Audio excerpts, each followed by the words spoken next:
বন্ধুগণ, আমার নবীজি মক্কা ছেড়ে মদিনায় চলে গেছেন।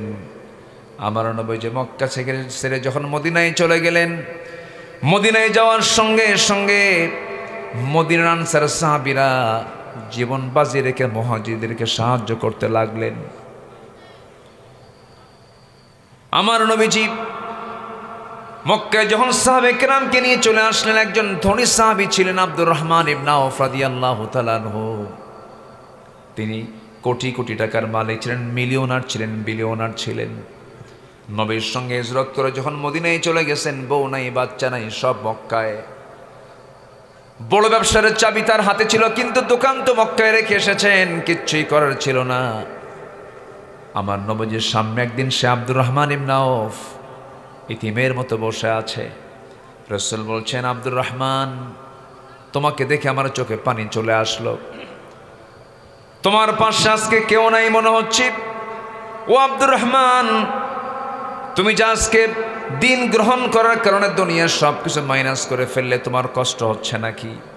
আব্দুর রহমান ইবনে আওফ মুস্কি হাসি মেরে বলছেন, ইয়া রাসূলুল্লাহ, আল্লাহর কসম করে বলি, আমি যে দিনটা গ্রহণ করেছি, আমি যে ইসলামটা গ্রহণ করেছি, এর চেয়ে বড় পাওয়া আমার জীবনে আর দ্বিতীয়টা নাই। আমি আপনাকে পেয়েছি, আমি আমার আল্লাহকে পেয়েছি, এটা আমার সবচেয়ে জীবনের বড় পাওয়া। আমার নবীজি বলেন, আব্দুর রহমান, তোমার ব্যবস্থা কিছু আমি করে দিচ্ছি, দেখো একটু ওয়েট করো। আনসার সাহাবীকে ডাক দিচ্ছেন, আনসার সাহাবীকে ডেকে বলছেন, আনসার সাহাবী, আমার আব্দুর রহমান খুব ধনী সাহাবী ছিল, মক্কার মাটিতে মিলিয়নার ছিল, বিলিয়নার ছিল।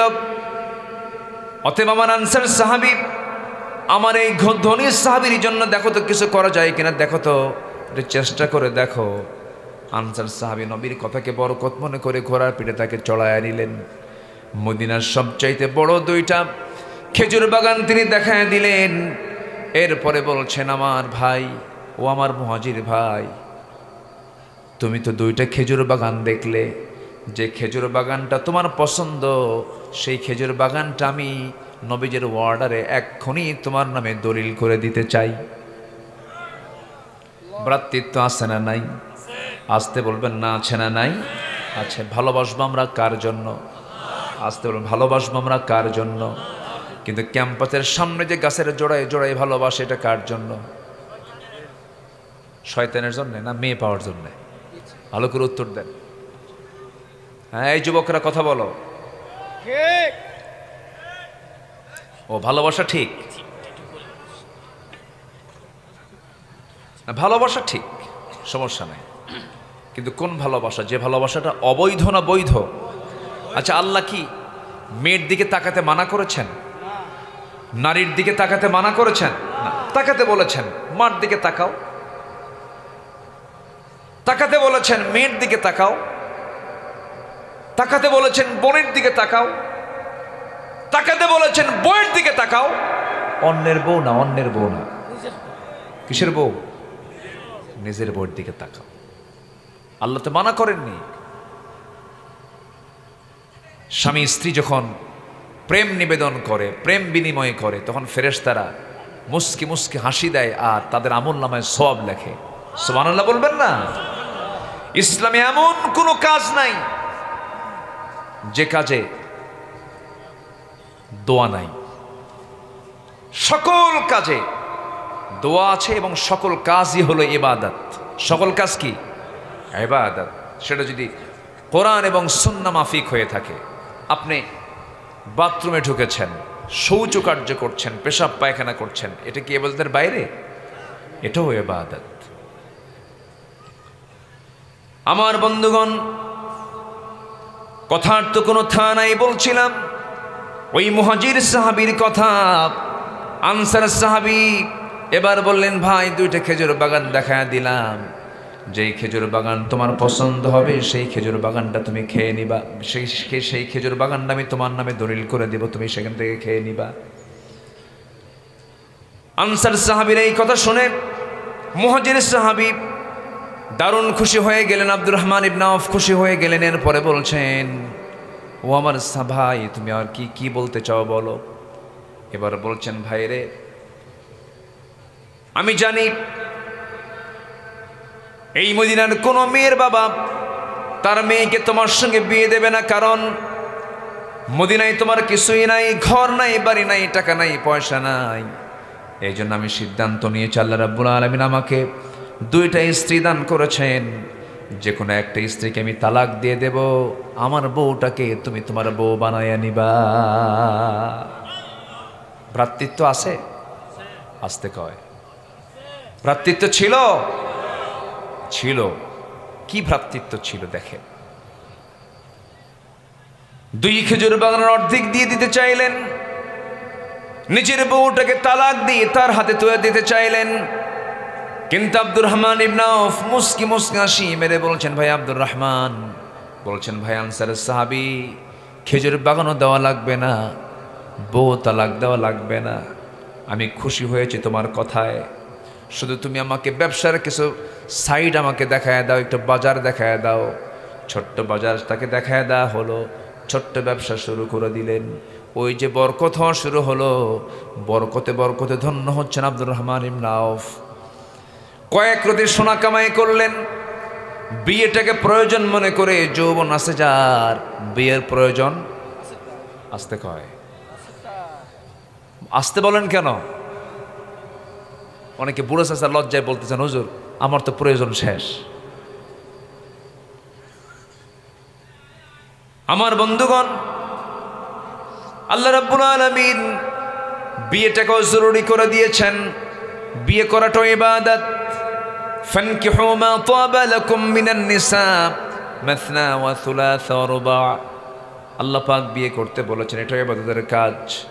আমার বন্ধুগণ, আব্দুর রহমান ইবনে আউফ প্রয়োজন মনে করলেন, কয়েক রাতে সোনা কামাই করলেন, সেই সোনাগুলো বিক্রি, সেই সোনাগুলোর সঙ্গে করে নিয়ে একটা মেয়েকে দেখতে গেছেন বিয়ের নিয়তে। সেই মেয়েটাকে পছন্দ হয়ে গেছে, বিয়েটা করে নিলেন।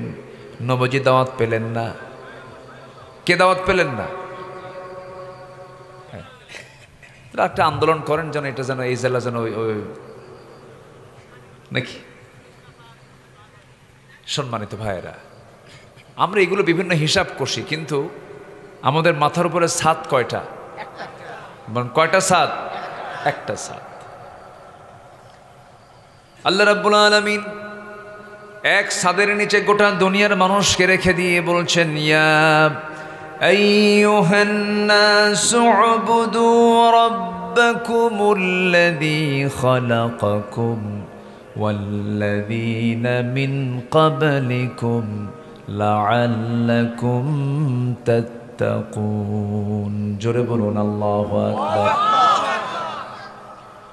হে মানব মণ্ডলী, সেই মহান রবের তোমরা দাসত্ব করো, যিনি তোমাদেরকে সৃজন করেছেন এবং তোমার পূর্বের সকল মানুষকে তিনি সৃষ্টি করেছেন। সেই মহান রবের তোমরা গোলামি করো। আমরা এমন রবের গোলাম, যে রব দুর্বল নন, যে রব ক্লান্তি তার মধ্যে জায়গা পায় না, ঘুম যার মধ্যে আসে না, যিনি কখনো বুড়ো হবেন না, যিনি কখনো বেহুশ হবেন না, মতিভ্রম হবেন না, তিনি আমার কে? একটু আওয়াজ দিয়ে আমার সঙ্গে সবাই বলুন, আল্লাহু লা ইলাহা ইল্লা হুয়াল হাইয়ুল কাইয়্যুম লা তা'খুযুহু সিনাতুন ওয়া লা নাওম লাহু মা ফিস সামাওয়াতি ওয়া মা ফিল আরদ من ذا الذي يشفع عنده إلا بإذنه يعلم ما بين أيديهم وما خلفهم ولا يحيطون بشيء من علمه إلا بما شاء وسع كرسيه السماوات والأرض ولا يؤوده حفظهما وهو العلي العظيم জোরে বলুন আল্লাহু আকবার। 9টা বাক্য মিলে একটা আয়াত।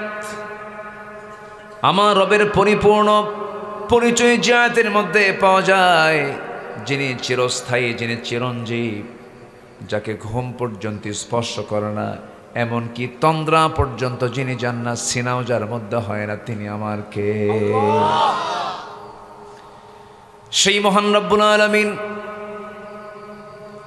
আমাকে আপনাকে এই দুনিয়ার ক্ষণিকের বাসিন্দা করে পাঠায়া দিয়েছেন। আমি একটা লক্ষ্যে দুনিয়াতে এসেছি, আমাকে একটা লক্ষ্যে পাঠিয়ে দিয়েছেন। সেই মূল লক্ষ্য হলো সবার আগে চিনতে হবে যাকে, সবার আগে বুঝতে হবে যাকে, সবার আগে বোঝা পড়ে নিতে হবে যার সাথে, তিনি আমার কে? আসতে বলবেন না, তিনি আমার কে?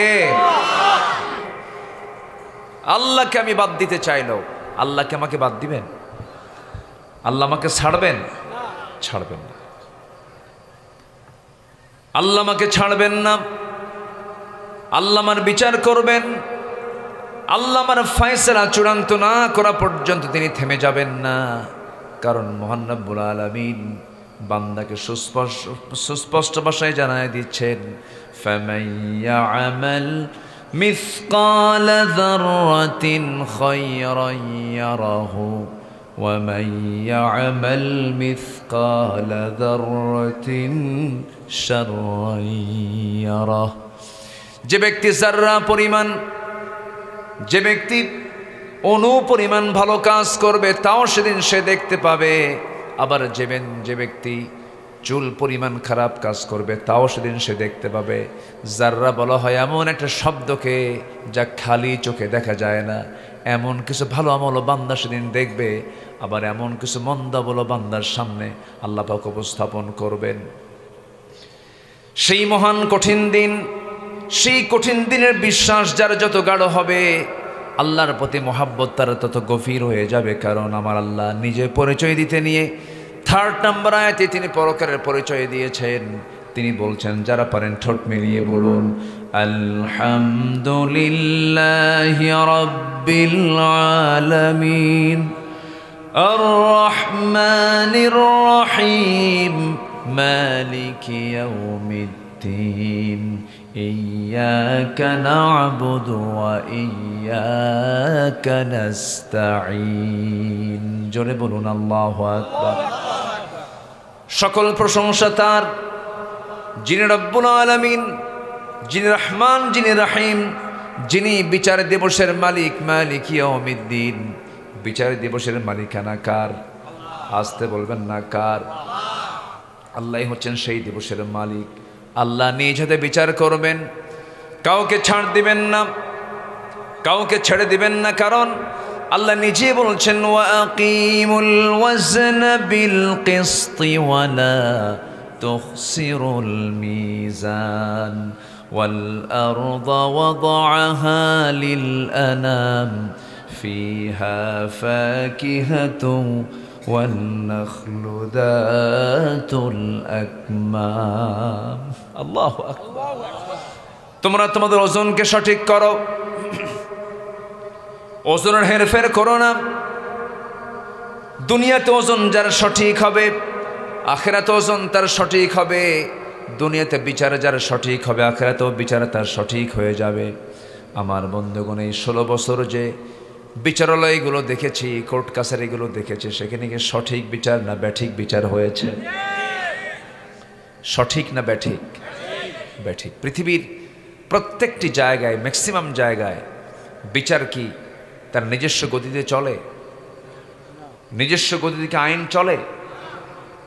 সব জায়গায় একটা প্রভাব চলছে, প্রভাব বিস্তার চলছে। এই 54 বছরে কেউ কেউ মুক্তিযুদ্ধকে ব্যবসা মনে করেছিল। আসতে কন কেন? আসতে কন কেন? মনে যা চেয়েছে তাই করেছে। দেশের সম্পদগুলো বাইরে পাচার করেছে। যে নেতৃত্বে সম্পদ পাচার হয়, সেই নেতৃত্ব হচ্ছে দেশের শত্রুদের নেতৃত্ব। আসতে বলবেন না, জোরে বলুন, ঠিক কিনা বলেন? সম্মানিত ভাইয়েরা, আমরা ঠিক আজ থেকে 1 বছর আগের দিকে যদি তাকাই আর এখনকার বাংলাদেশের দিকে যদি তাকাই, বলুন তো এই যে পরিবর্তন, এই যে একটা পট চেঞ্জ হয়েছে, সম্পূর্ণ অবদান কার? আসতে বলবেন না, কার? আল্লাহ পাক। আল্লাহ এই পরিবর্তনটা করে দিয়েছেন। জুলুম টিকে না, জুলুম টিকে না। যেখানেই করেন না কেন, শুধু রাষ্ট্রে না, ব্যক্তি জীবনেও টিকে না। আপনি জুলুম করবেন, ঠকে যাবেন। অহংকার করবেন, হেরে যাবেন, ধ্বংস হয়ে যাবেন। হিংসা করবেন, হিংসার আগুনে আপনি দাউ দাউ করে জ্বলে শেষ হয়ে যাবেন। এক বেচারি বিয়ে করবে, আগের যুগে বিয়ে করতে যেত মানুষ হলো ঘোড়ায় চড়ে যেত। তো এক গ্রাম, ওই গ্রামের মধ্যে এক মুরব্বীর ঘোড়া আছে। তো যুবকটা বিয়ে করতে যাবে, তো মুরব্বীর কাছে গিয়ে বলছে, চাচা আমার অমুক দিন বিয়ে, আপনার ঘোড়াটা লাগবে। তো চাচা আবার ওই যুবকটার উপরে খুব রাগ ছিল, চান্স পাই না। যখন কিছু ঘোড়াটা লাগবে, মুরব্বী বলে, আমি তোরে ঘোড়া দেব? তুই ভাবলি কেমন আমি তোরে ঘোড়া দেব? জব্দ হয়ে চলে আসছে বাড়িতে। মসজিদে গেছে কদরের রাত্রিতে। কদরের রাত্রিতে নামাজ কালাম পড়ে শেষ মোনাজাতে দোয়া করতে নেই, বলে, আল্লাহ আজকের রাতে আমার কোনো কিছু চাওয়া নাই, আমার কিচ্ছু চাওয়া নাই, আমার চাওয়া শুধু একটাই, সেটা হলো বুড়ার যেন ঘোড়া মরে।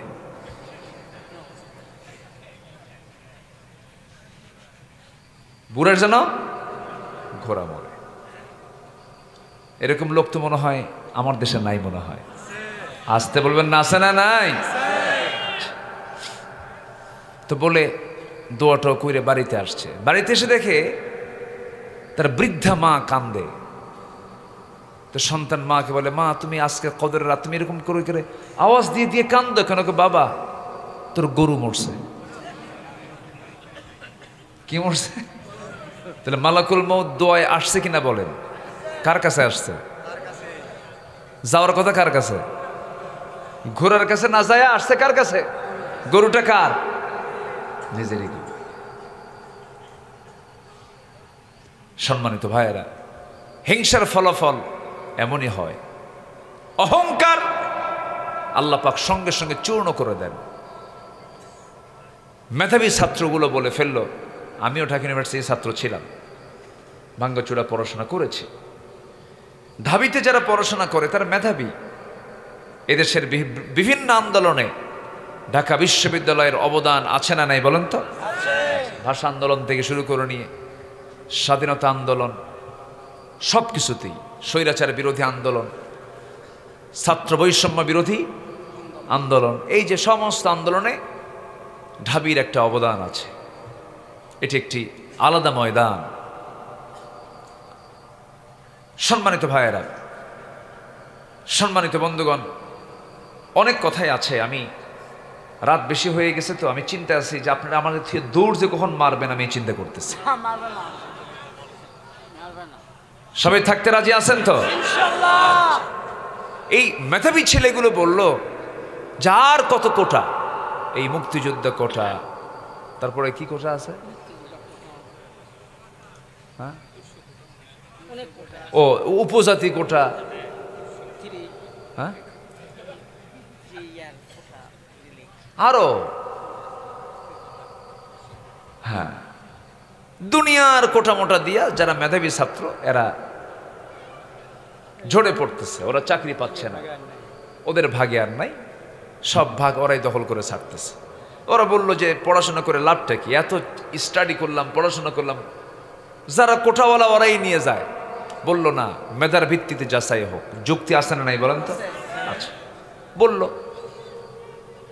যদি শুনেও থাকতো তাও একটা কথা ছিল, জবাব তো দিতেই হবে।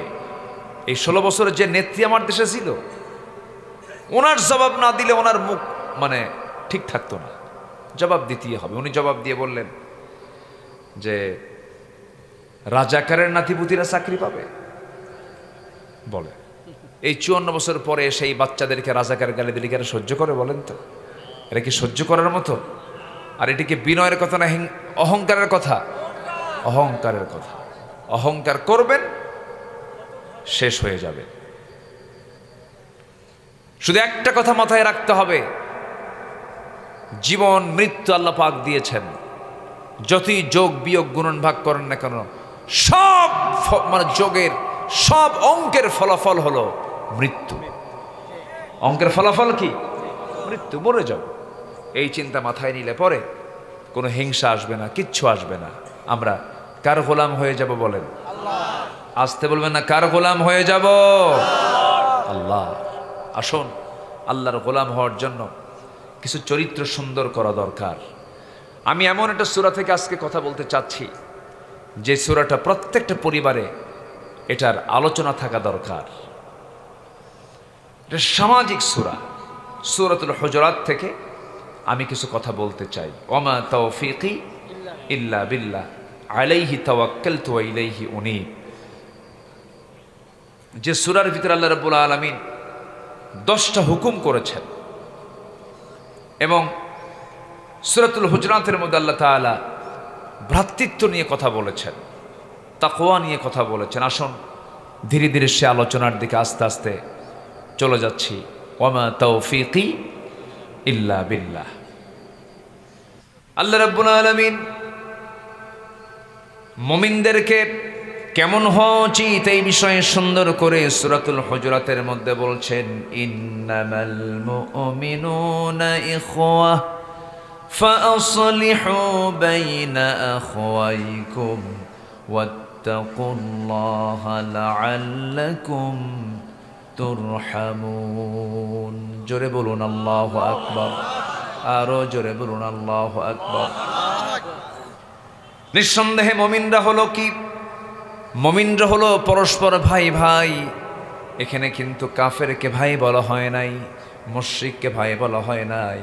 কাদেরকে বলা হয়েছে ভাই ভাই? মুমিনদেরকে বলা হয়েছে যার মধ্যে ঈমান আছে। যার মধ্যে কি আছে বলেন? ঈমান আছে। ঈমান থাকবে যার মধ্যে, সেই হবে আমার ভাই। যার মধ্যে ঈমান থাকবে না, সে আমার কখনো ভাই হতে পারে না, সে আমার কখনো বন্ধু হতে পারে না, সে আমার কখনো সম্পর্ক সূত্রে কোনো কিছুই হতে পারে না। কারণ সম্পর্ক হবে হলো ইসলামের ভিত্তিতে। কোনো পুরুষ যদি কোনো নারীকে বিয়ে করতে চায়, সব নারীকে সে বিয়ে করতে পারবে না। মুসলিম ইহুদিকে বিয়ে করতে পারবে না, খ্রিস্টানকে বিয়ে করতে পারবে না। ওয়ালা তুনকিহুল মুশরিকাত হাত্তা ইউমিন। জোরে বলুন আল্লাহু আকবার। কোন মুশরিকে নারীকে আল্লাহ রাব্বুল আলামিন বিয়ে তাদের জন্য হারাম করে দিয়েছেন। কোন মুশরিকে নারীকে বিয়ে করতে পারবে না। আমার দেশে কিছু পরিবার আছে যে পরিবারগুলো স্বামী হলো মুসলমান, বউ হলো হিন্দু, স্বামী হলো মুসলমান, বউ হলো খ্রিস্টান, স্বামী হলো মুসলমান, বউ হলো ইহুদি। মনে হয় নাই? আসতে বলবেন না, আছে না নাই? নামগুলো বললে আরো ক্লিয়ার হয়ে যাবে। আমার কথা কি বুঝতেছেন আপনারা? আচ্ছা, আছে না নাই? আছে। সম্মানিত ভাইয়েরা, ইসলামকে সবার আগে লালন করতে হবে। ইসলাম দিয়ে সবকিছু। রাজনীতির নিয়ন্ত্রণে ইসলাম থাকবে না, ইসলামের নিয়ন্ত্রণে রাজনীতি থাকবে। রাষ্ট্রের নিয়ন্ত্রণে ইসলাম থাকবে না, ইসলামের নিয়ন্ত্রণে রাষ্ট্র থাকবে। রাষ্ট্রের অধীনে ইসলাম থাকবে না, ইসলামের অধীনে রাষ্ট্র থাকবে। রাষ্ট্র দিয়ে ইসলাম পরিচালিত হবে না, ইসলাম দিয়ে রাষ্ট্র পরিচালিত হবে। কিন্তু আজকের সমাজ আমরা তা দেখছি উল্টা। সম্মানিত ভাইয়েরা, সম্মানিত বন্ধুগণ, এই মাহফিলগুলো আমাদেরকে চলতে দেয়নি, মাহফিলে বাধা দিয়েছে। মঞ্চে যখন উঠেছি এই দীর্ঘ 16-17 বছর, মঞ্চটার সঙ্গে সঙ্গেই প্রশাসনের লোক এসে গোটা মঞ্চ ঘেরাও করে রেখেছে। ডানে বামে কিরামুন কাতিবিন বসে রাখছে, কম অত্যাচার করেনি। সমস্যা ওদের একটাই ছিল, সেটা হচ্ছে জাতি যদি সচেতন হয় আমাদের নেতৃত্বে আগুন ধরে যাবে। কিন্তু জাতি কি জেগে ওঠে নাই? জাতি কি জেগে ওঠে নাই? জাতি কি ঘুম থেকে জাগ্রত হয় নাই? হয়েছে। সম্মানিত ভাইয়েরা, সম্মানিত বন্ধুগণ, আমরা অনেক সংকট দূর করে একটা লেভেলে চলে আসছি, একটা পর্যায়ে চলে আসছি। আমরা এক থাকবো, জোরে বলি ইনশাআল্লাহ। কে কোন দল করি এটা ভাবার আগে ভাবতে হবে কি আমি আল্লাহর গোলাম হতে পেরেছি কিনা, আমি আল্লাহওয়ালা হতে পেরেছি কিনা, আমি আমার আল্লাহকে বন্ধু বানাতে পেরেছি কিনা, সবচেয়ে বড় চ্যালেঞ্জ এটাকে মাথায় রাখতে হবে। মুমিনরা কেমন হবে? কোরআন সুন্দর করে জবাব দিচ্ছে। সূরাতুল হুজুরাত আল্লাহ রাব্বুল আলামিন বলেন, ইন্নামাল মুমিনুনা ইখওয়াতুন ফাআসলিহু বাইনা আখওয়াইকুম ওয়াত্তাকুল্লাহা লাআল্লাকুম তুরহামুন। জোরে বলুন আল্লাহু আকবার। নিঃসন্দেহে মুমিনরা হলো পরস্পরের ভাই। কোনো যদি সমস্যা হয়ে থাকে ফাসলিহু, ইসলাহ করে নাও, সংশোধন করে নাও, সমাধান করে নাও, কিন্তু কখনো শত্রুতা করো না, হিংসা করো না। পরস্পরে কাদা সরাসরি করো না, ভ্রাতৃত্বের বন্ধনে আবদ্ধ হয়ে যাও। আল্লাহ রাব্বুল আলামিন এই কথাই বলছেন ওয়াত্তাকুল্লাহ। আবার তিনি বলছেন, ও বান্দা, কাউকে না ভয় করে আমি আল্লাহ আমাকে ভয় করো। কার কথা? আল্লাহর কথা। তাহলে ভ্রাতৃত্ব হচ্ছে সবচেয়ে গুরুত্বপূর্ণ বিষয় এখন আজকের পৃথিবীর জন্য। আজকে যদি মুসলমানদের মধ্যে যদি ভ্রাতৃত্ব থাকতো, আজকে ফিলিস্তিন জ্বলন্ত অগ্নিকুণ্ড হতো না, গাজাকে মৃত্যুপুরী বানিয়ে ছেড়েছে। গাজা হয়ে গেছে এখন একটা জ্বলন্ত অগ্নিকুণ্ড, যেখানে অক্সিজেন সরবরাহ বন্ধ করে দেওয়া হয়েছে। ছোট্ট সন্তান বাপকে হারিয়ে, মাকে হারিয়ে, 1.5 বছর 2 বছরের ছোট্ট বাচ্চাগুলো রাস্তায় হাঁটতেছে, কেউ নাই। সেদিন ছোট্ট একটা বাচ্চাকে দেখলাম ক্ষুধার জ্বালা সহ্য করতে না পেরে ছাগলের ঘাস চাবায় খাচ্ছে। ছোট্ট একটা মেয়ে ফিলিস্তিনের মাটিতে লিখতেছে, ও আল্লাহ, শুনেছি দুনিয়াতে তোমার 200 কোটি মুসলমান বান্দা আছে, কিন্তু তোমার কোন একটা বান্দা আমাদের জন্য কোনো খাবার নিয়ে আসলো না। শুনেছি আল্লাহ তোমার জান্নাতে নাকি অনেক খাবার আছে, আমাদের মৃত্যু দাও, আমরা জান্নাতে গিয়ে খেতে চাই। সম্মানিত ভাইরা, এগুলো কেন হচ্ছে? আমাদের মধ্যে ভাই ভাব আছে, ভালোবাসা আছে, ভ্রাতৃত্ব আছে। জমি কেনে একজন, আরেকজনের হিংসায় ঘুম হয় না, আছে না? জমি কিনছে একজন, একটু ভালো জমি কিনছে, ও যে জমি কিনছে এই টেনশন, আরেকজনের ঘুম নাই। কি পরিমাণ হিংসা! আমার বন্ধুগণ,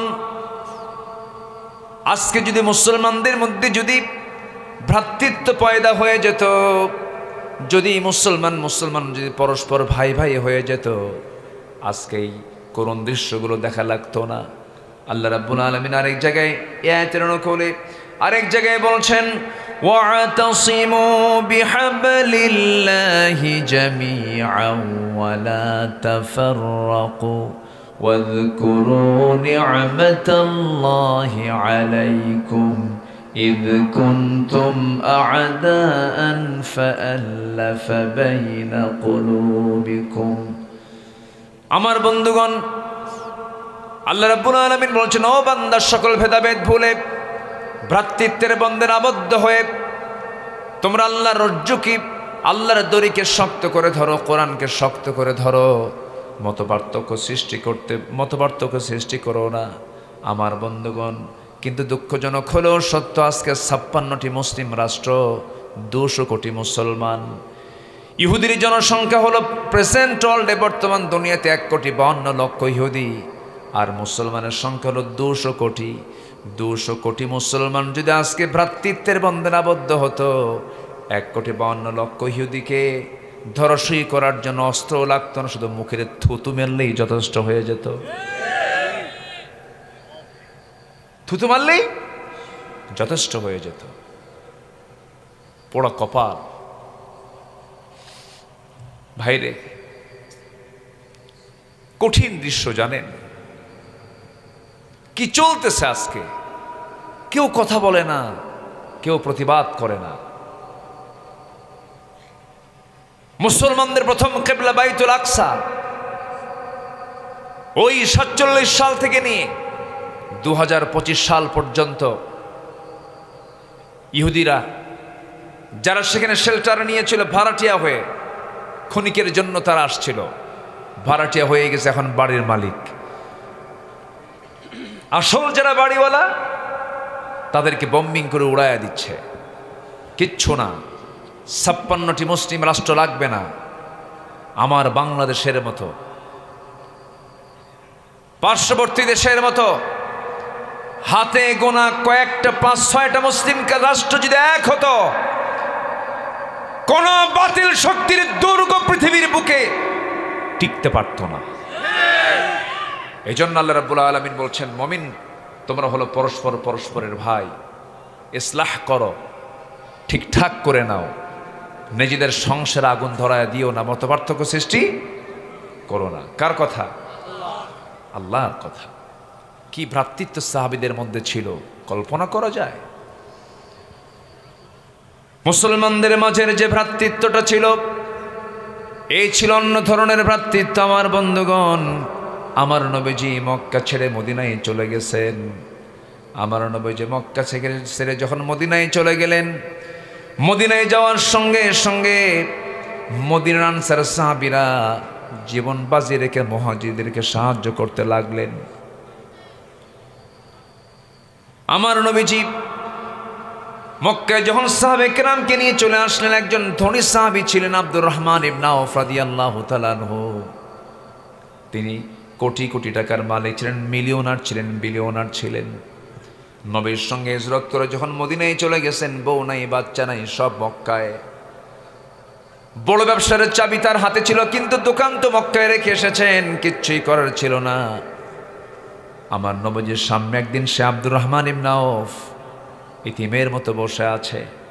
রাসূল বলছেন, আব্দুর রহমান, তোমাকে দেখে আমার চোখে পানি চলে আসলো। তোমার পাশে আজকে কেউ নাই মনে হচ্ছে। ও আব্দুর রহমান, তুমি যে আজকে দিন গ্রহণ করার কারণে দুনিয়ার সব কিছু মাইনাস করে ফেললে, তোমার কষ্ট হচ্ছে নাকি? আব্দুর রহমান ইবনে আওফ মুস্কি হাসি মেরে বলছেন, ইয়া রাসূলুল্লাহ, আল্লাহর কসম করে বলি, আমি যে দিনটা গ্রহণ করেছি, আমি যে ইসলামটা গ্রহণ করেছি, এর চেয়ে বড় পাওয়া আমার জীবনে আর দ্বিতীয়টা নাই। আমি আপনাকে পেয়েছি, আমি আমার আল্লাহকে পেয়েছি, এটা আমার সবচেয়ে জীবনের বড় পাওয়া। আমার নবীজি বলেন, আব্দুর রহমান, তোমার ব্যবস্থা কিছু আমি করে দিচ্ছি, দেখো একটু ওয়েট করো। আনসার সাহাবীকে ডাক দিচ্ছেন, আনসার সাহাবীকে ডেকে বলছেন, আনসার সাহাবী, আমার আব্দুর রহমান খুব ধনী সাহাবী ছিল, মক্কার মাটিতে মিলিয়নার ছিল, বিলিয়নার ছিল। অতএব আমার আনসার সাহাবী, আমার এই ধনী সাহাবীর জন্য দেখো তো কিছু করা যায় কিনা, দেখো তো, একটু চেষ্টা করে দেখো। আনসার সাহাবী নবীর কথাকে বরকত মনে করে ঘোড়ার পিঠে তাকে চড়াইয়া নিলেন।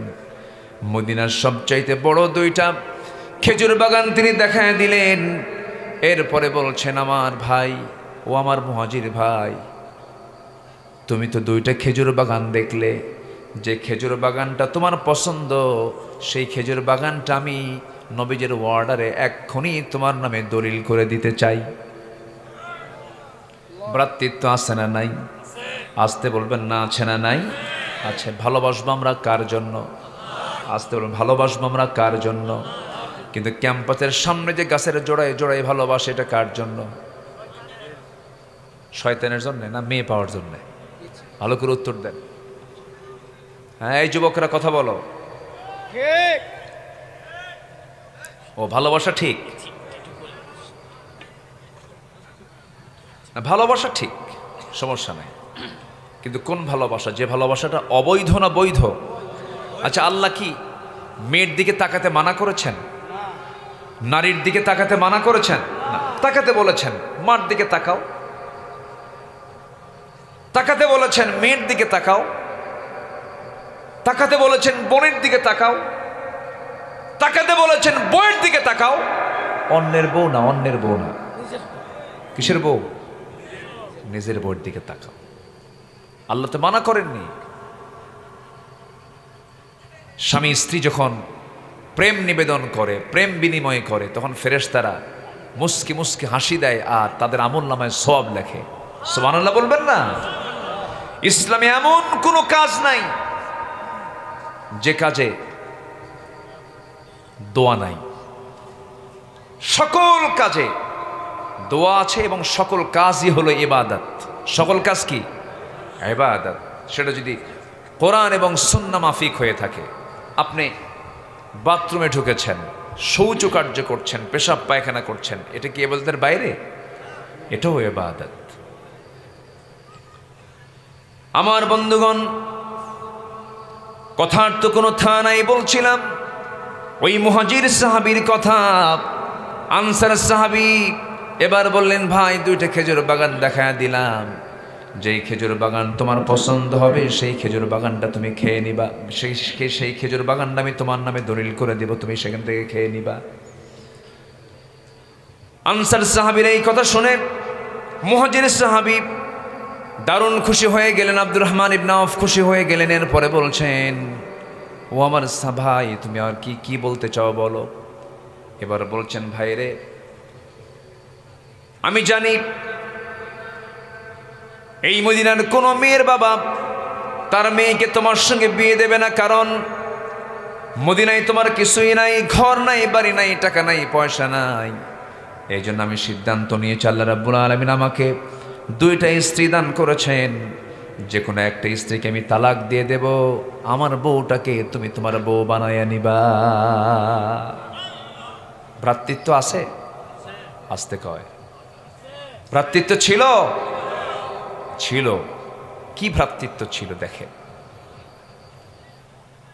দুই খেজুর বাগানের অর্ধেক দিয়ে দিতে চাইলেন, নিজের বউটাকে তালাক দিয়ে তার হাতে তুলে দিতে চাইলেন।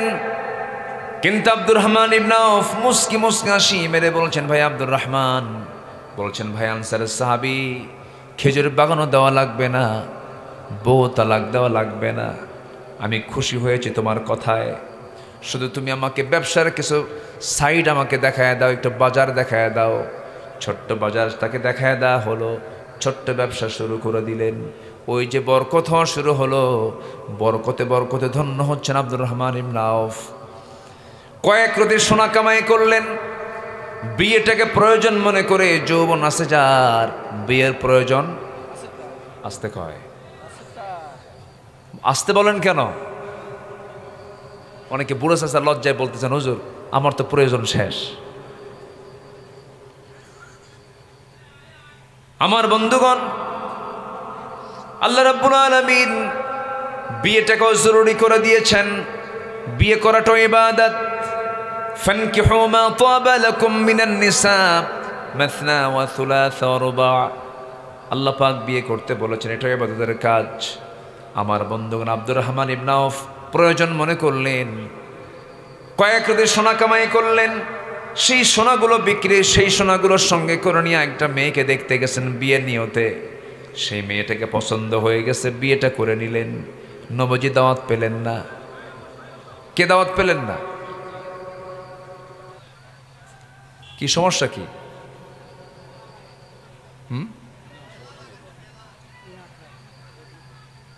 কোনো সমস্যা, অসুবিধা?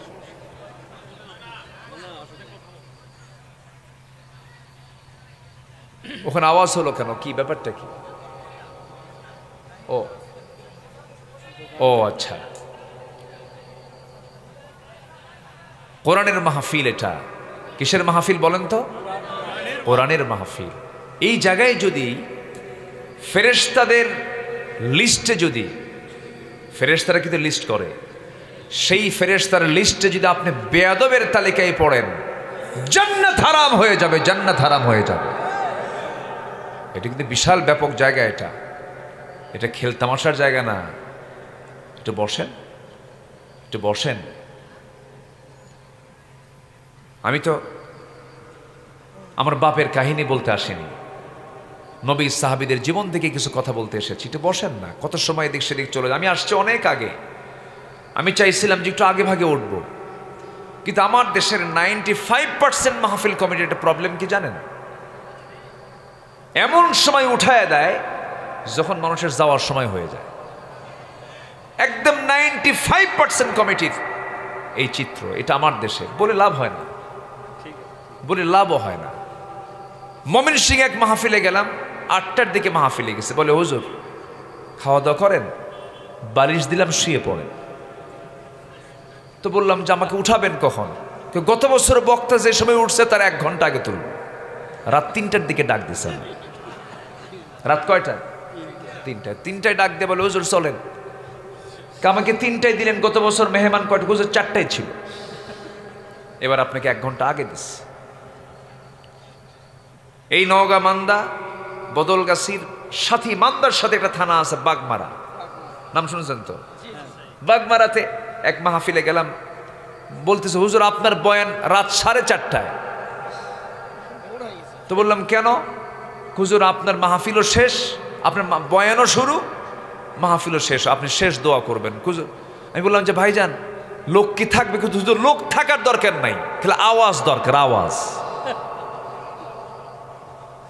বিচিত্র না, সব কিছুই সময় মতো হওয়া উচিত।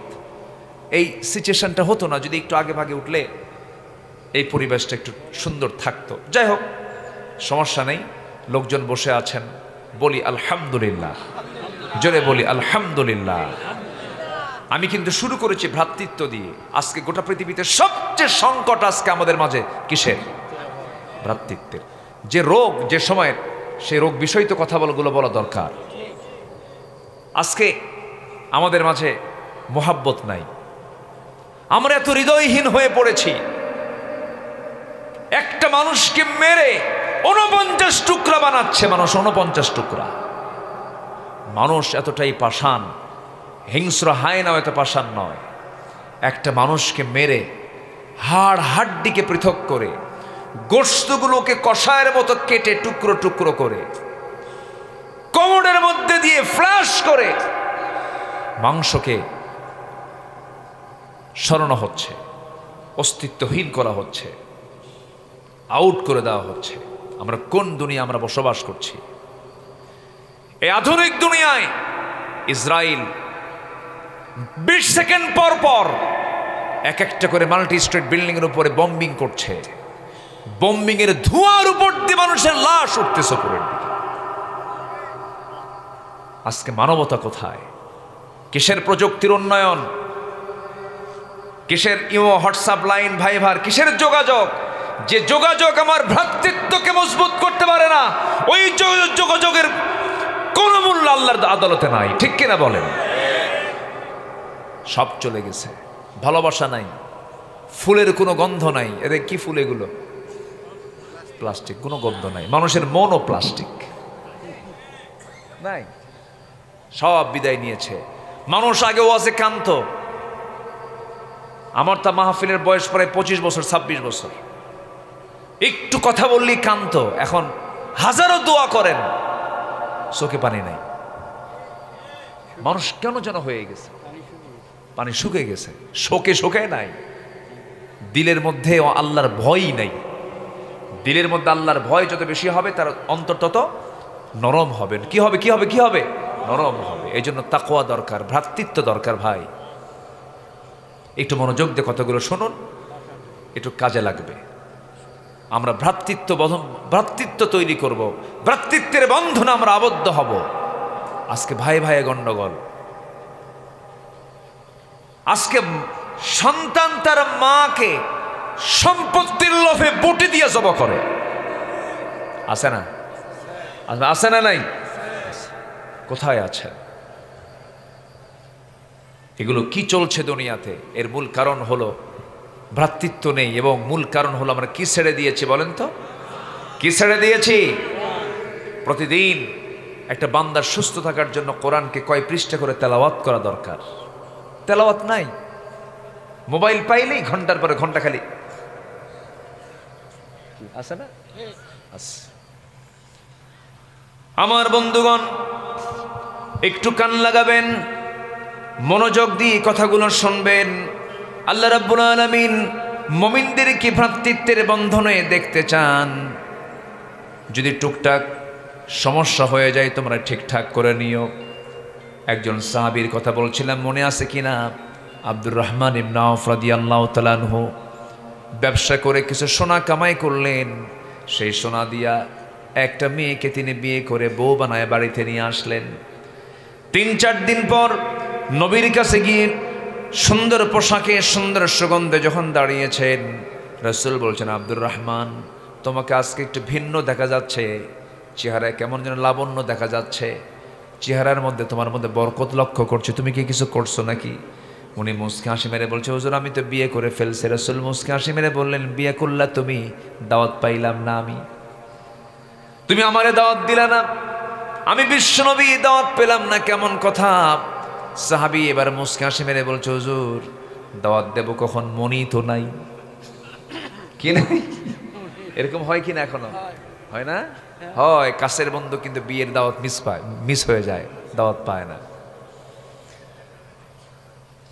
বিয়ে হয়ে গেছে, আমার নবীজি বলছেন, বিয়ে তো হয়ে গেছে ভালো কথা, সমস্যা নেই, দেখতে গেছো বিয়ে হয়ে গেছে ভালো কথা, কিন্তু আমার তো দায়িত্ব আছে, তুমি হিজরত করে আমার সঙ্গে মক্কা থেকে মদিনায় এসেছো, বিয়েটা যে করলাম মোহরনার টাকা তুমি দিলা কেমনে? হুজুর ব্যবসা করেছিলাম, কয়েক রতি সোনা কামাই করেছি, সেই সোনাটা সম্পূর্ণ আমার বউকে দিয়া, সেই বউটাকে আমি রানী বানায় আমার বাড়িতে নিয়ে আসছি, মোহরনা আদায় করেছি, হিজাব কবুল হয়ে গেছে। আমার নবীজি এতটাই খুশি হলেন, আমার নবীজি সেই পরিবারের জন্য দোয়া করে বলছেন, আল্লাহ তাআলা আমার আব্দুর রহমান ইবনে আওফ যে ত্যাগ স্বীকার করে মক্কা থেকে মদিনা পর্যন্ত এসেছে, সব কিছু মাইনাস করে দিয়া আমার আব্দুর রহমানের ব্যবসা এবং পরিবারে তুমি আল্লাহ বরকত দিয়া ধন্য করো। পরিবারে এমন বরকত হলো, 13 সন্তানের বাপ। কয় সন্তান বলেন? কয় সন্তান? 13 সন্তান। নবীজি দোয়া করে দিলেন। আচ্ছা, সন্তান কম হওয়া দরকার না বেশি হওয়া দরকার? আপনার কয়টা? 4টা। আপনার কয়টা? মাশাআল্লাহ, এখানে 4 দলীয় জোট হলো নাকি? এখানেও 4, এখানেও। আপনার কয়টা? মাত্র 2টা। কি একটি হলে ভালো হয় না? 2 সন্তানের বেশি নয়, একটি হলে ভালো হয়। হ্যাঁ, কি স্লোগান দিল! অথচ হাদিস, তাজাওয়াজুল ওয়াদুদুল ওয়ালুদ, তোমরা অধিক সন্তান জন্মদানকারীর মানে পরিবারে বিয়ে করো, মেয়েকে বিয়ে করো, সন্তান বাড়াও, উম্মত বাড়াও। ফাইন্নী ওয়াহিকুমুল ইয়াউম, আমি রাসূল কিয়ামতের দিন গর্ব করে বলবো আমার এতগুলো উম্মত আছে। আল্লাহু আকবার বলেন। সন্তান এটা একটা বরকত। সন্তান বেশি হলে এটা কি সম্পদ না? সম্পদ না বলেন তো? কিন্তু আল্লাহ একটা ভাগ করে দিছে ইদানিং আধুনিক দুনিয়াতে, যার সম্পদ আছে তার সন্তান নাই, আবার যার সন্তান আছে তার আবার সম্পদ নাই। আচ্ছা, ধনীর সন্তান বেশি না গরিবের সন্তান বেশি? বলেন বলেন বলেন। গরিবের সন্তান কোনো কিচ্ছু লাগে না, কোনো চিকিৎসাও লাগে না, কোনো পেট কাটা লাগে না। পেট কাটা কি কয়? সিজার লাগে না। মানে আমরা তো বাংলা কই না, আমরা ইংরেজি কই সবসময়। সিজার লাগে না। পৃথিবীর কোন প্রাণী, মানুষ ছাড়া কোন প্রাণীর কি সিজার লাগে? লাগে না। কোন প্রাণীর সিজারের প্রয়োজন হয় না, খালি প্রয়োজন হয় কার? মানুষের। প্রয়োজন হতো না, এটারও কারণ আছে। কিছু ডায়াগনস্টিক সেন্টার আছে, ডাকাত আছে কিনা বলেন? আছে কিনা বলেন? যেখানে ইনজেকশন দিলে হয়ে যাবে সেখানে কি করে? অপারেশন। ইনজেকশনের জায়গায় কি? অপারেশন। আমার কথা কি বুঝতেছেন ভাই? কোন প্রাণীর সিজার নাই, মানুষের সিজার লাগে। গরিবের কোনো সিজার লাগে না। গরিবের আল্লাহ রাব্বুল আলামিন বছরের মাথায় একটা, অপর মাথায় একটা দিয়ে দেন, একসঙ্গে 2টাও দেন। বিয়ের বয়স 11 বছর, বাচ্চার সংখ্যা হলো 9টা। কোনো বছর মিস আছে? কোনো বছর মিস আছে? কোনো গ্যাপ ট্যাপ নাই। কিন্তু ধনী বিয়ে করেছে 23 বছর, 23 বছরের বাচ্চা একটাও আসে নাই। শেষমেশ থাইল্যান্ড চলে গেল। চিকিৎসার জন্য চলে গিয়ে কোনো মতে একটা সন্তান পেটে ধারণ হলো। সেই সন্তানটার বয়স যখন পেটে 9 মাস হয়ে গেছে, ডাক্তার বলে পজিশন ঠিক নাই, সিজার। কি লাগবে? সিজার লাগবে। বাচ্চা দুনিয়াতে চলে এলো। বাচ্চা দুনিয়াতে আসার সঙ্গে সঙ্গে ডাক্তার বলে দিল ওর তো এখনো ম্যাচুরিটি আসে নাই, পরিপক্ক হয় নাই, তাড়াতাড়ি আইসিইউতে নিয়ে নাও। চোখে দেখে না, কানে শোনে না, তাড়াতাড়ি নিয়ে নাও আইসিইউতে। আইসিইউতে কিছুদিন থাকার পরে 2-3 বছর বয়স যখন হয়ে গেছে, সেই বাচ্চাটা যখন সবার সামনে আসে, তাকায় একদিক, নজর আরেক দিক। এই আসানা নাই বলেন তো? আল্লাহ গরিবকে সন্তান দিয়ে ভরপুর করে দিয়েছেন, ধনীকে সম্পদ দিয়েছেন। আল্লাহ বলছেন ধনীকে তুই টাকা দেখবি, আর আমার গরিব বান্দাগুলো সন্তান দেখে চক্ষু শীতল করবে। সুবহানাল্লাহ। গরিব বেশি খায় না ধনী বেশি খায়? হ্যাঁ বলেন, ধনী বেশি খায়। কে বেশি খায় বলেন? গরিব বেশি খায়। আচ্ছা, শহরের লোক বেশি খায় না গ্রামের লোক বেশি খায়? গ্রামের লোকই তো বেশি খায়। শহরের লোক মূলার নাস্তা করে। কিসের নাস্তা? কি মূলা চেনেন তো? শহরের মানুষ মূলা দিয়ে নাস্তা করে। 4-5টা রুটি নিয়ে বসে, এতগুলো রুটি নিয়ে বসে। ডাক্তার বলে দিয়েছে 2টার বেশি খাওয়া যাবে না, একটা খেলে ভালো হয়। একটা মাত্র কত গ্রাম ওজন হবে? 20 গ্রাম ওজন হবে, 30 গ্রাম ওজন হবে। কিন্তু গ্রামের মানুষ যখন খাওয়ার প্রয়োজন হয়, সে ফজরের সময় উঠে এক চট সে জমিতে হাল চষে আসে, কায়িক পরিশ্রম করে। 9টা বাজার সঙ্গে সঙ্গে বাড়িতে এসে বউকে বলে, বউ রে কি খাবার আছে? রান্না এখনো শেষ হয় নাই, রাতের কি খাবার আছে? পান্তা নিয়ে আয়। পান্তা নিয়ে আসছে। পাতিলের তলে 1 কেজি পান্তা, 1 সের চালের পান্তা। সেই পান্তা নিয়ে যখন ডিশ নিয়ে বসেছে, গাবলা নিয়ে বসেছে, এতগুলো লবণ, 4-5টা পেঁয়াজ আর কাঁচা মরিচ 3-4টা বসে গেছে মজার তালে। এমন খাওয়া খাইলো, গো গ্রাসের মতো, গরুর মতো গ্রাস দিয়া খাচ্ছে এতগুলো করে। 5 মিনিটে 1 কেজি চাল শেষ। এরপরে বলে, বউ আরো কিছু আছে নাকি? না। খাইছো কেমন? 1 কোনা ভরলো। কয় কোনা ভরছে?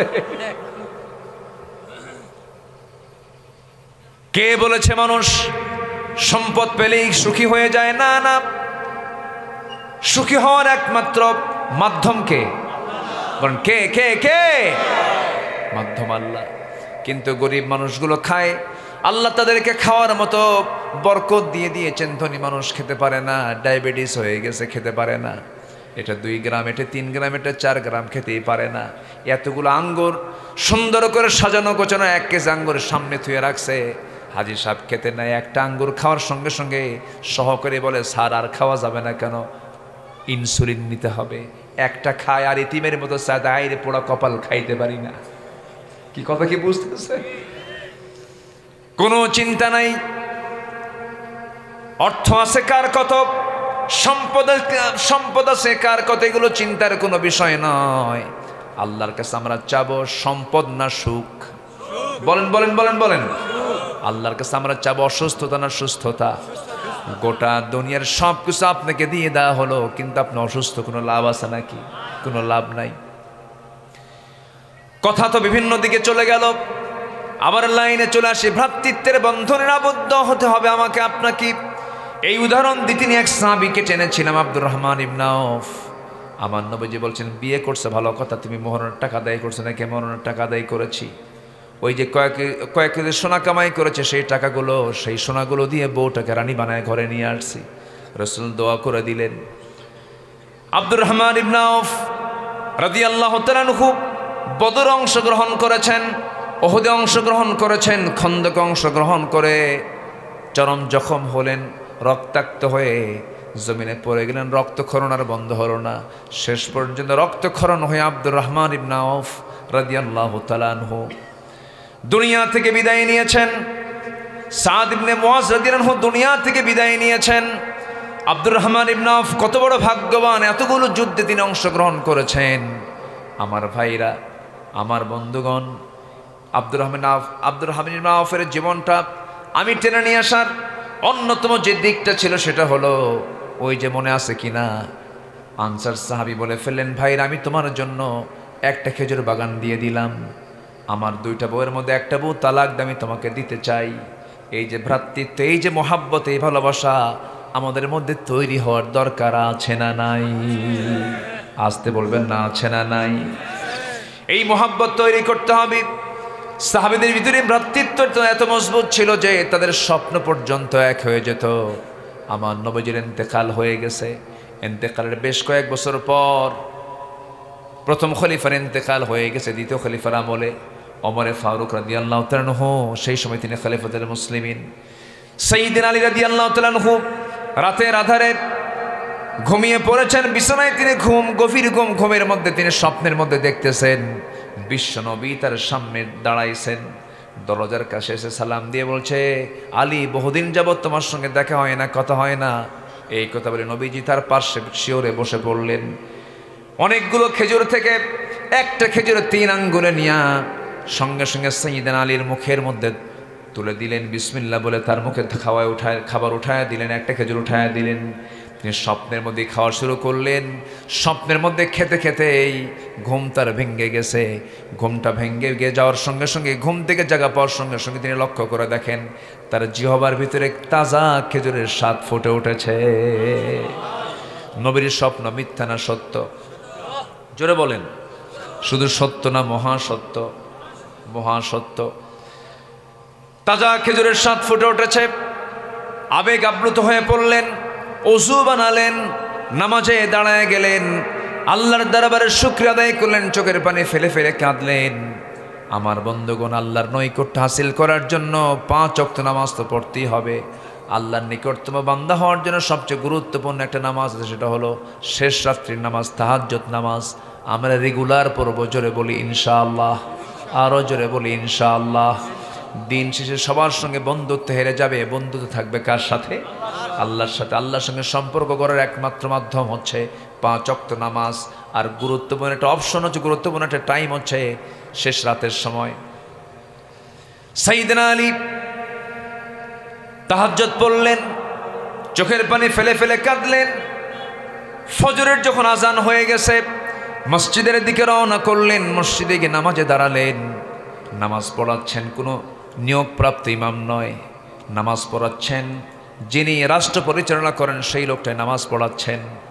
নামাজ শেষ হয়ে গেছে, সাইয়্যিদনা ওমর ফারুক রাদিয়াল্লাহু আনহু নামাজের মুসল্লা থেকে দাঁড়ালেন। প্রথম কাতারের সবার হাতে হাতে 2টা 3টা 4টা করে খেজুর দিয়ে গেলেন। দ্বিতীয় কাতারে তাই করলেন। তৃতীয় কাতারে গিয়া সবার হাতে হাতে 2-3টা করে খেজুর দিলেন। ঠিক মাঝখান বরাবরে সাইয়্যিদনা আলী বসেছিলেন, তার সামনে আসলেন। অনেকগুলো খেজুর থেকে মাত্র একটা খেজুর 3টা আঙ্গুলে তার মুখের মধ্যে উঠায়া দিলেন। সাইয়্যিদনা আলী কেঁদে কেঁদে বলছেন, ভাই ওমর, আগের জনকে পর্যন্ত 2-3টা করে খেজুর দিলেন, আপনি আমাকে একটা খেজুর দিলেন, কারণ কি? তাও মুখে দিলেন, এর কারণটা কি? সাইয়্যিদনা ওমর ফারুক রাদিয়াল্লাহু আনহু চোখের পানি ফেলতে ফেলতে বলছেন, ওরে আমার ভাই আলী, গত রাত্রিতে যদি রাসূল তোমাকে একটার বেশি 2টা খেজুর খাওয়া দিতেন, আমি তোমাকে তাই খাওয়া দিতাম। মানে যে স্বপ্ন আলী দেখেছেন সেই স্বপ্ন ওমর ফারুকে দেখেছেন। জোরে কোন সুবহানাল্লাহ। ইন্নামাল মুমিনুনা ইখওয়াতুন ফাআসলিহু বাইনা আখওয়াইকুম ওয়াত্তাকুল্লাহা লাআল্লাকুম তুরহামুন। জোরে বলুন আল্লাহু আকবার। আল্লাহ রাব্বুল আলামিন বলেন, মুমিনরা হলো পরস্পরের ভাই ভাই।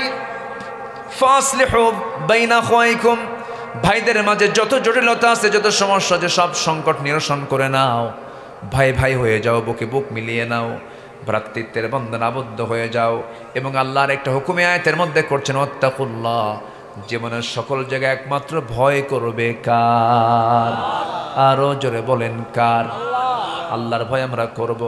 আল্লাহর ভয় একমাত্র জান্নাতে যাওয়ার একমাত্র কারণ। আল্লাহর ভয় যার মধ্যে থাকবে সেই বান্দা কোনো হারাম কাজ করতে পারবে না।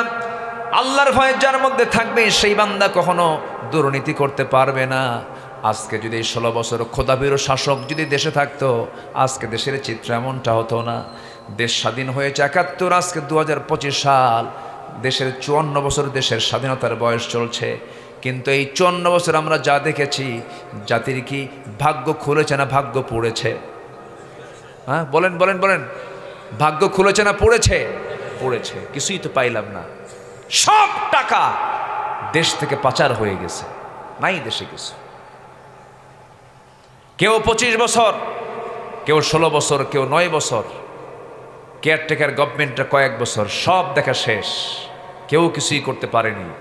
আগামীর দেশ আমরা দেখতে চাই ভ্রাতৃত্বের বন্ধনে আবদ্ধ হয়ে একটি সোনার বাংলাদেশ কোরআন দিয়া। সবাইকে রাজি আছেন?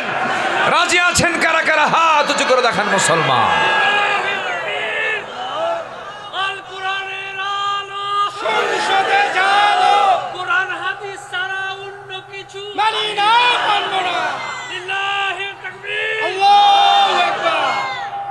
আল্লাহ কবুল করুন, জোরে বলি আমিন।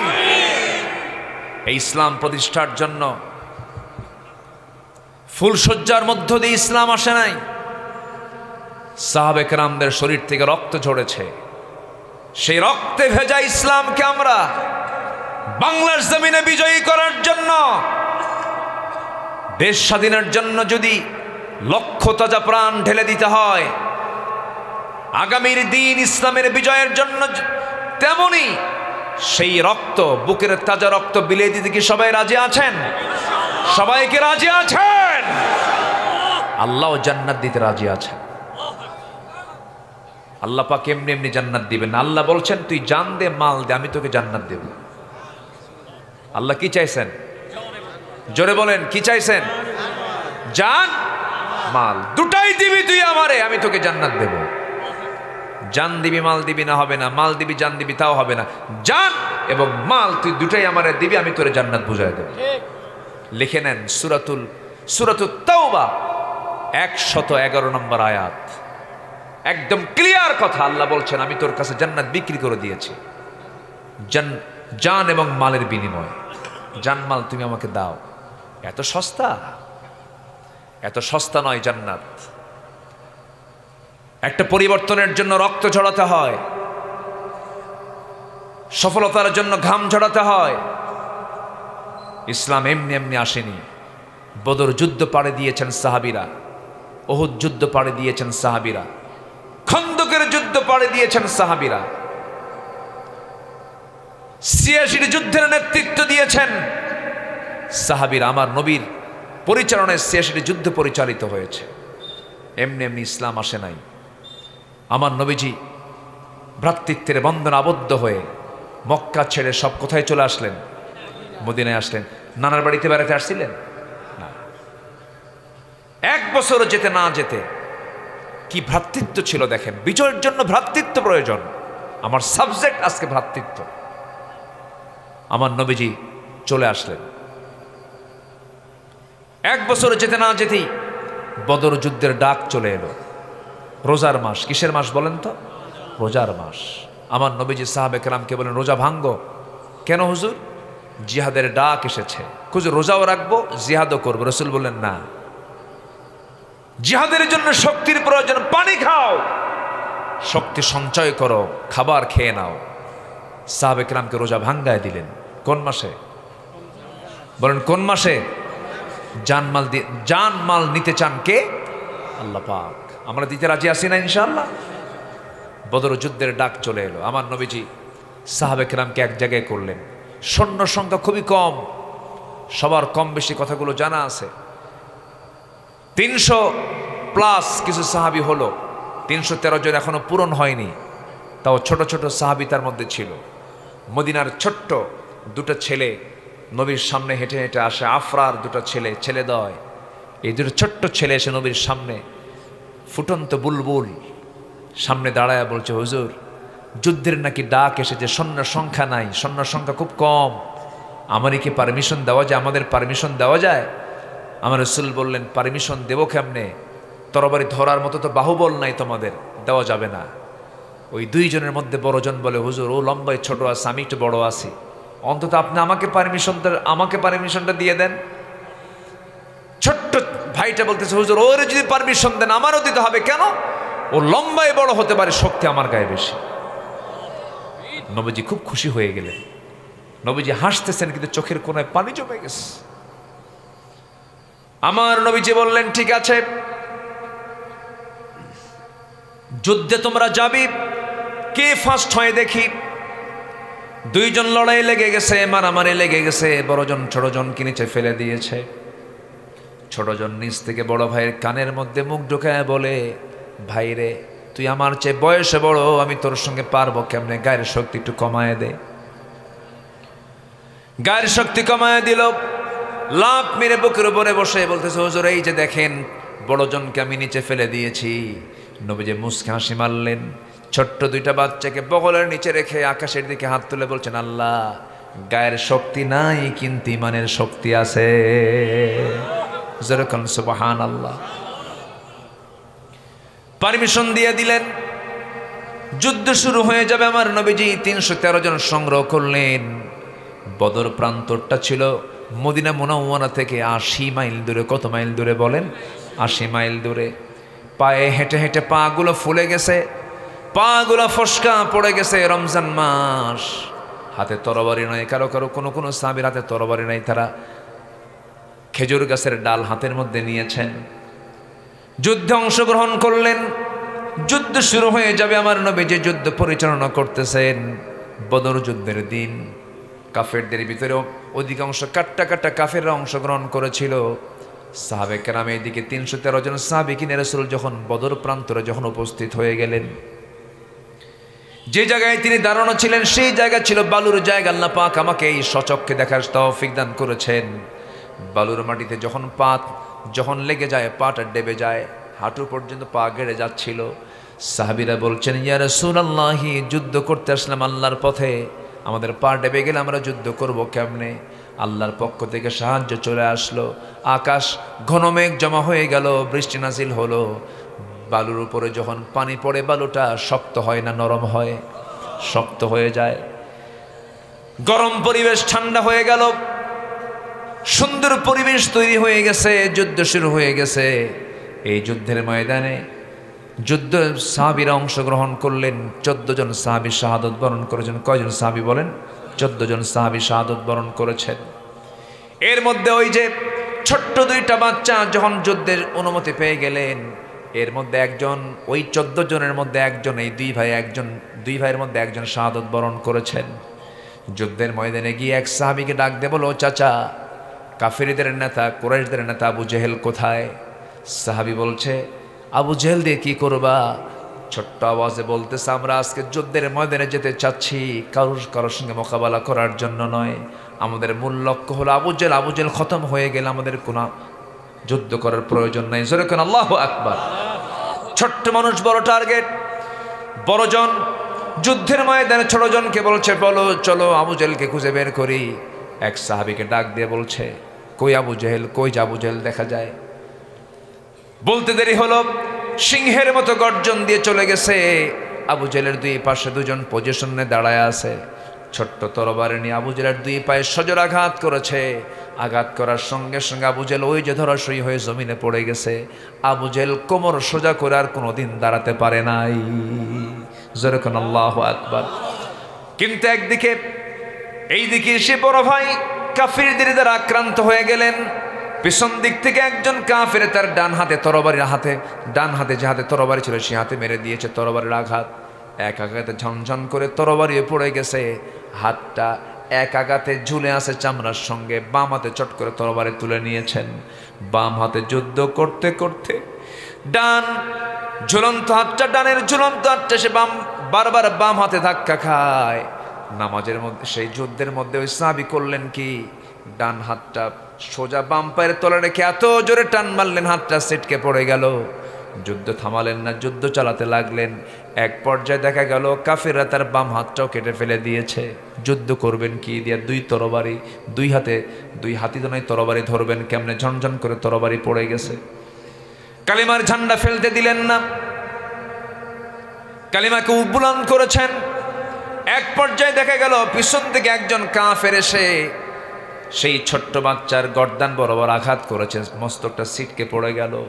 বড় ভাই মুআজ দুনিয়া থেকে বিদায় নিয়ে গোটা বিশ্ববাসীকে জানায়া দিলেন, ও দুনিয়ার মুসলমান, ভ্রাতৃত্বের বন্ধনে আবদ্ধ হয়ে উখুয়াত তৈরি করে আল্লাহর জমিন আল্লাহর দিন কায়েম করার জন্য, জান্নাত পাওয়ার জন্য জানমাল এমন করে কোরবান করে দিতে হয়। জোরে কোন সুবহানাল্লাহ। আমরা জিহাদ করব কার পথে? আসতে বলবেন না, কার পথে? আরো জোরে, কার পথে? নামাজ না পড়া? নামাজ পড়ার দরকার আছে না নাই বলেন? 5 ওয়াক্ত নামাজ পড়বেন কারা কারা? একটু হাত তুলে দেখান দেখি। জোরে বলি ইয়া আল্লাহ। আরো জোরে বলি ইয়া আল্লাহ। আমাদেরকে 5 ওয়াক্ত সালাত আদায় করার তৌফিক তুমি আল্লাহ দিয়া দাও। জোরে বলি আমিন। আরো জোরে আমিন। আরো জোরে আমিন। কষ্ট দিয়ে ফেললাম মনে হয়। আমার দেশে নামাজি বেশি না বেনামাজি বেশি? হ্যাঁ? যাকাত দাতা বেশি না সুদখোর বেশি? হ্যাঁ বলেন। আমার দেশে বিয়ে সহজ না জেনা সহজ?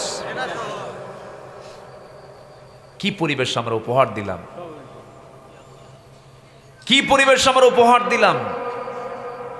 সব কিছু চেঞ্জ হয়ে যাবে। একটা কথা বারবার বলছি, সেটা হলো আমরা ভ্রাতৃত্বের বন্ধনে আবদ্ধ হয়ে কোরআনকে লালন করব। জোরে বলি ইনশাআল্লাহ।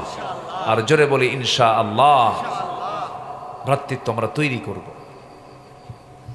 অনেক রাত হয়ে যাচ্ছে, আপনারা কষ্ট পাচ্ছেন, 2-1 করে উঠে যাচ্ছেন, এবং আমাকে অনেক আগে একটা চিরকুট দেওয়া হয়েছে।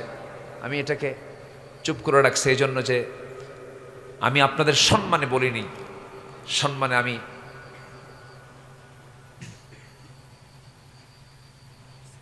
একটু পরে, হ্যাঁ জি, আমরা একটা পর্যায়ে চলে আসি ইনশাআল্লাহ। এই মাহফিল প্রত্যেক বছরই তো হয় না? 21তম মাহফিল। বলি আলহামদুলিল্লাহ। জোরে আলহামদুলিল্লাহ বলেন। জোরে বলি আলহামদুলিল্লাহ। অনেক সুন্দর। এই মাহফিল প্রত্যেক বছর হোক, সবাই চান না ইনশাআল্লাহ? আল্লাহ কবুল করুন। জোরে বলি আল্লাহুম্মা আমিন। আমি সূরাতুল হুজুরাতের একটা আয়াতের একটা অংশ থেকে আমি কথা বলছিলাম উখুওয়াতের উপরে, ভ্রাতৃত্বের উপরে। কেন? মূল লক্ষ্য হচ্ছে জমিনে কার দিন প্রতিষ্ঠা করা? আসতে বলবেন না, কার দিন প্রতিষ্ঠা করা? বদর পাড়ি হলো। বদর পাড়ি হওয়ার আবার 1 বছর পর ক্ষত সারেই নাই, সংকট দূর হয়ই নাই। কোন দেশে যুদ্ধ লাগলে সেই দেশে অর্থনৈতিক সংকট কম হয় না বেশি হয়? বেশি হয়। এই বিশাল সংকট দূর না হতেই আবার উহুদ যুদ্ধের ডাক চলে এলো।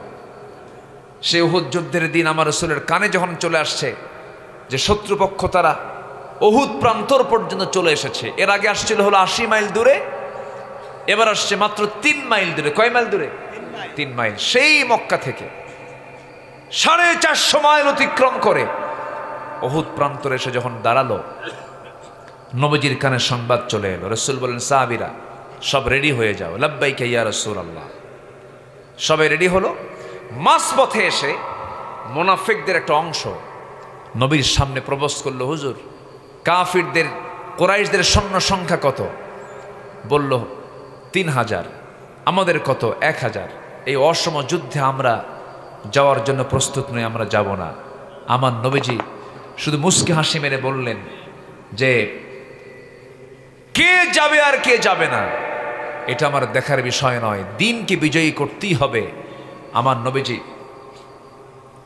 ওই মুনাফিকদেরকে চিহ্নিত করলেন যারা পৃষ্ঠ প্রদর্শন করলো, বাকি সবাইকে নিয়ে উহুদ প্রান্তরের দিকে চলে গেলেন। এখানে একটা বিষয় স্পষ্ট করে দেওয়া দরকার। বলুন তো, নামাজে মুনাফিক চেনা যায় না মাঠে মুনাফিক চেনা যায়? বলেন বলেন বলেন। নামাজে না মাঠে? আমার সন্তানরা কোথায় ছিল বলেন তো? আগস্টে কোথায় ছিল? নামাজে তো ছিল, নামাজও তো পড়বো আমরা, ঠিক আছে, কিন্তু এই সন্তানগুলো কোথায় ছিল? বিজয় দিয়েছেন কে? আসতে বল, বিজয় দিয়েছেন কে? কিছু কিছু মুসলমান আমার দেশে আছে, নামাজের ব্যাপারে কোনো তাদের সমস্যা নেই, রোজার ব্যাপারে কোনো সমস্যা নেই, মাঠের কথা যখন আসে, জিহাদের কথা যখন আসে, সংগ্রামের কথা যখন আসে, তখন ফতুয়াবাজি শুরু হয়। আছে না নাই? মাঠের ইবাদত কিন্তু কোনো অংশে কম নয়। যত রক্ত লাগে দেব, প্রয়োজনে লোক পাঠাবো, আমি যাব না। এই পাবলিক নাই? কিন্তু আমার সন্তানরা কি 5 অগাস্টের আগ পর্যন্ত তারা কি এগুলো করেছে? না। তারা কোথায় ছিল? বাড়িতে না মাঠে ছিল? বাপেরা বাড়িতে ছিল আর সন্তানরা মাঠে ছিল। পুলিশ গুলি করে আর পুলিশের সন্তানগুলির সামনে দাঁড়ায়া যায়। আল্লাহ পাক বিজয় কেন দিবেন না? ওহদ যুদ্ধের দিন আমার নবীজি মুনাফিকদেরকে চিনে ফেললেন। আমার নবীজি মুনাফিকদেরকে চিহ্নিত করলেন। যুদ্ধ শুরু হয়ে যাবে। যুদ্ধ শুরুর প্রাক্কালে আমার নবীজি 50 জন তীরন্দাজ সাহাবীকে এক জায়গায় ডাক দিয়ে বললেন, সাহাবীরা এইদিকে আসো, ভ্রাতৃত্ব তৈরি করো, মোহাব্বত তৈরি করো। বিজয়ের জন্য যুদ্ধ আগে দরকার না, ভ্রাতৃত্ব আগে দরকার। ভ্রাতৃত্ব আগে দরকার, বিয়ে আগে দরকার। আমার বন্ধুগণ, এই যে আমার দেশে যত কাজ আমরা করতে যাব, সেই কাজের ক্ষেত্রে আগে আমাদেরকে দেখতে হবে আমাদের মধ্যে ইখলাস আছে কিনা, ভ্রাতৃত্ব আছে কিনা, আন্তরিকতা আছে কিনা। বিয়ে আগে দরকার না মন ভালো হওয়া আগে দরকার? বলেন বলেন বলেন বলেন। নিয়ত ভালো হওয়া দরকার। আমি বউকে ভালোবাসলাম না, সংসার হবে কেমনে? পরস্পরে ভ্রাতৃত্ব এই বিজয়টা আসবে কেমনে? ওহুদের ময়দানে আমার নবীজি 50 জন তীরন্দাজকে বললেন, সাহাবীরা তোমরা তীর নিয়ে হাতে নিয়ে এখানে বসে থাকো। এই জায়গা থেকে নড়মান, এটা একটা চিকন রাস্তা আছে, কাফের এদিক দিয়ে আক্রমণ করতে পারে। যুদ্ধ শুরু হয়ে গেছে। যুদ্ধে মুসলমানদের বিজয় প্রায় হয়ে গেছে। কিন্তু এই 50 জন সাহাবী ভাবলেন, যুদ্ধ যেহেতু শেষ হয়ে গেছে, এখানে থেকে লাভ কি? নবীর কথা অনুমতি না নিয়ে তারা সেই জায়গা থেকে স্থানটা ত্যাগ করলেন। ওই চিকন গলিপথ দিয়া কুরাইশদের একটা টিম ওই দিক দিয়ে তারা আচমকা ভিতরে ঢুকে গেল। ভিতরে ঢুকে পড়েই কাউকে টার্গেট না করে তারা প্রথম টার্গেট করেছে রাসূলকে লক্ষ্য করে। তারা দুনিয়া থেকে বিদায় করার জন্য প্ল্যান হাতে নিয়েছে। দূর থেকে করলো কি, হাতের মধ্যে পাথর নিয়ে মারা শুরু করে দিল। আগে প্রথমে মারলো, তারা তীর মারা শুরু করলো।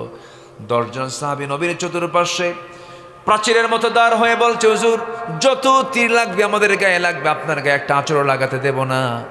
10 জন সাহাবী সেখানে শাহাদাত বরণ করলেন। আমার নবীজি একাকী পড়ে গেলেন। একটু দূর থেকে কয়েকজন কাফের হাতে পাথর নিল, পাথর মারা শুরু করে দিল। নবীজির মাথায় সেদিন টুপি ছিল না, নবীজির মাথায় সেদিন হেলমেট ছিল, নবীজির মাথায় সেদিন পাগড়ি ছিল না, নবীজির মাথায় সেদিন হেলমেট ছিল। লোহার লৌহ বর্ম পড়েছেন, হাতে তরবারি ছিল, বর্ষা ছিল, ঘোড়ার পিঠে মুহাম্মদ, সেনাপতি মুহাম্মদ সাল্লাল্লাহু আলাইহি ওয়াসাল্লাম। আমার নবীজি সেই যুদ্ধের দিন সম্পূর্ণ একাকী পড়ে গেলেন। কাফেররা তাকে টার্গেট করে জমিনে ফেলে দিয়ে ফেললো, এমনভাবে তাকে আক্রান্ত করলো। দূর থেকে পাথর যখন মারলো, হেলমেটের চিকন লোহা নবীর কপালের মধ্যে গেঁথে গেল।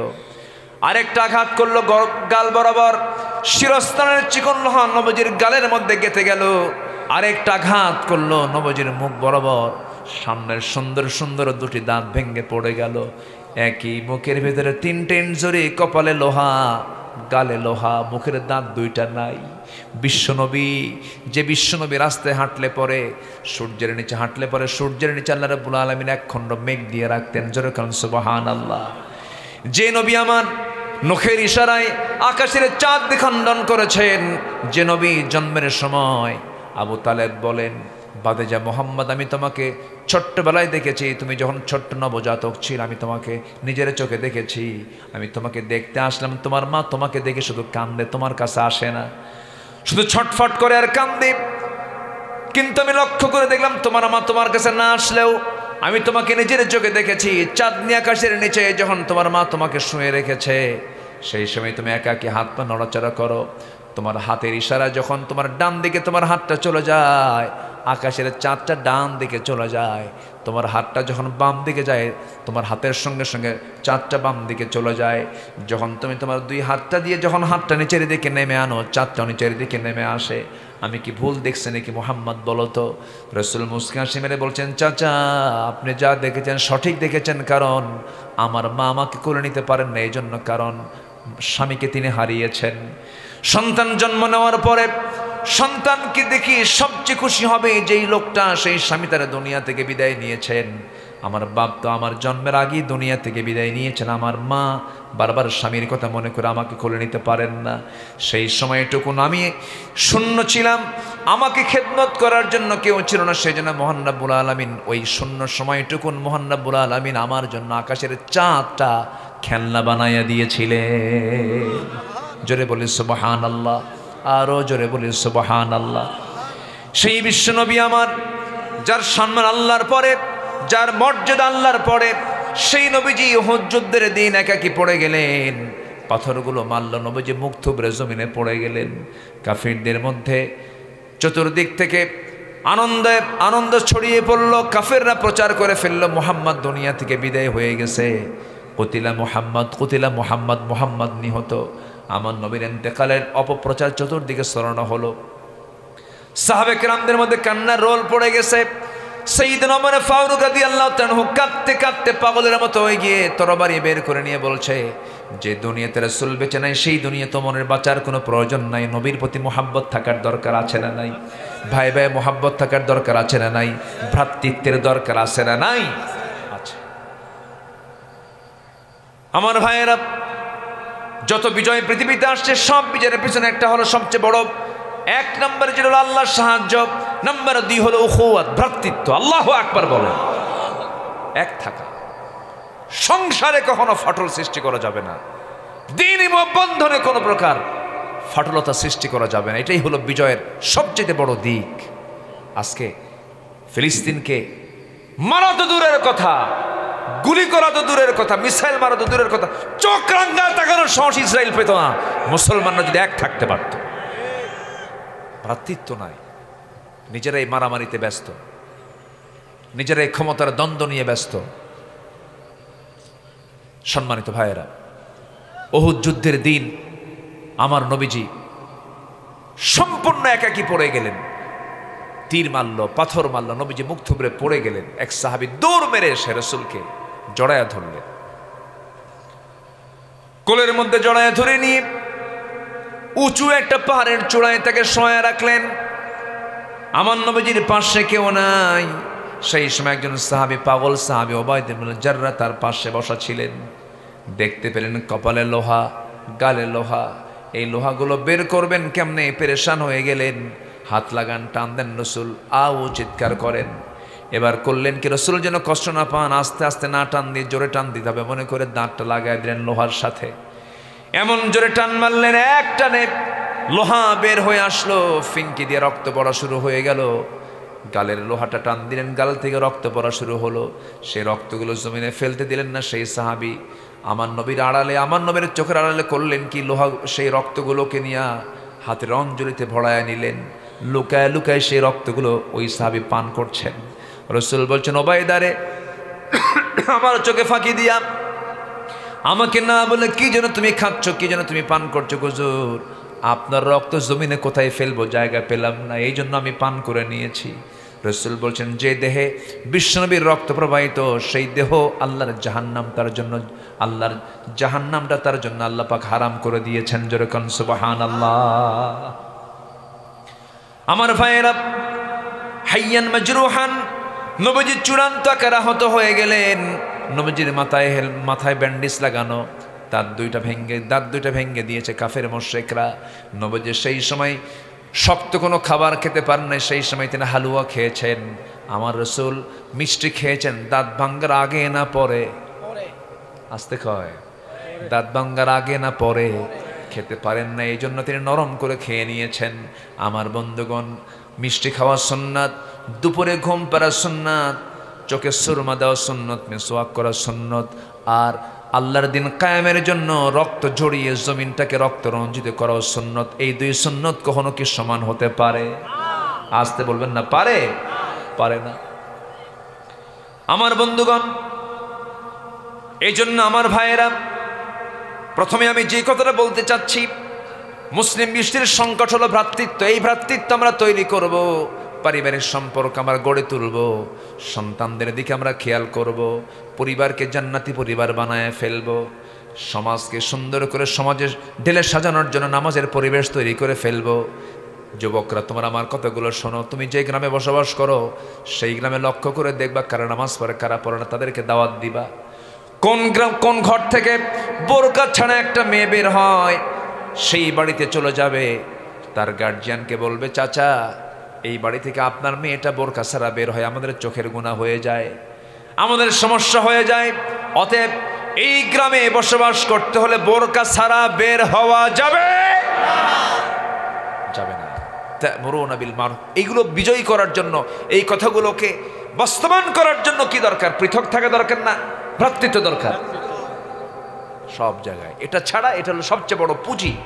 যুদ্ধ ভ্রাতৃত্ব, জামাত ভ্রাতৃত্ব, বিজয় ভ্রাতৃত্ব, কোনো কিছুকে অর্জন করতে কি ভ্রাতৃত্ব। আল্লাহ তুমি সবাইকে বোঝার তৌফিক দাও। জোরে বলি আমিন, আরো জোরে আমিন।